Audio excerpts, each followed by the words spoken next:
Sometimes I wonder why I keep coming back to anime that I know are just gonna hurt me.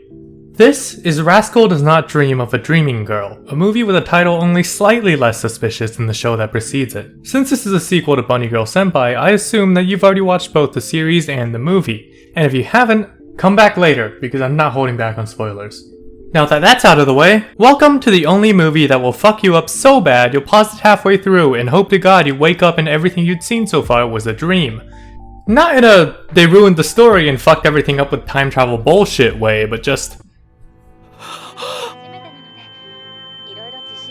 Bunny Girl Senpai was a pretty straightforward anime. It involved the main character discovering and solving the physical manifestations of psychological problems in the girls that he met, and it got emotional at times, and really emotional at other times. But the theme of being yourself and accepting who you are stayed constant through most of the show. I say most of the show because apparently the last arc was just a taste of what they were winding up to hit us with in this movie. The themes went through a dramatic shift during the last arc, going from the wholesome be yourself message to accepting loss and moving forward, giving us a rather bittersweet ending and most importantly cementing the fact that the Kaede we'd known for the entirety of the show was gone. And then the movie decided to play off of that and fucking kills the main girl of the series. Obviously they bring her back, but the way it was all set up with the whole movie leading up to that point being Sakuta agonizing over choosing Shoko or Mai and making his peace with the idea of sacrificing himself, having Mai die instead of Sakuta was an outcome that came from so far out of left field that it hit me like, well, yeah.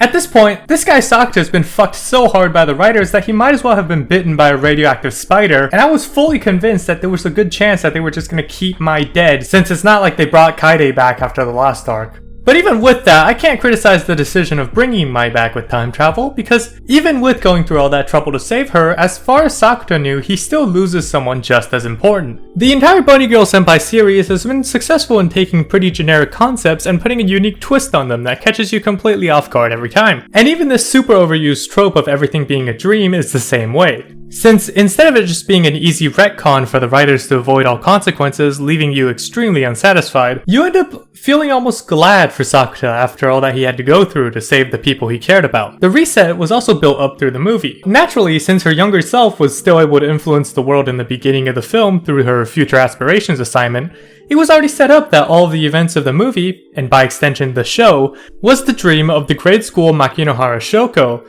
and was happening entirely in the future. And as soon as we find this out and Shoko decides to return to the present, the movie fades into the credits while playing the show's ending song. A song whose meaning you now understand and thus now know that this whole time, the entire story had been right there in front of you. What other anime manages to spoil the entire show without spoiling any of the show? As with most movies that end with the everything was a dream trope, this movie also has a happy ending despite all the shit that happened throughout it.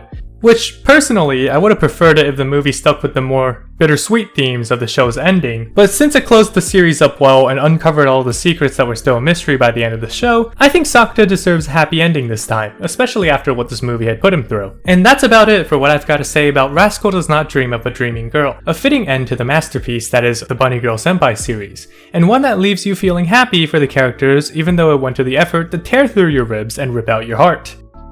Except, you know, there's another movie planned for next season, so see you then, I guess.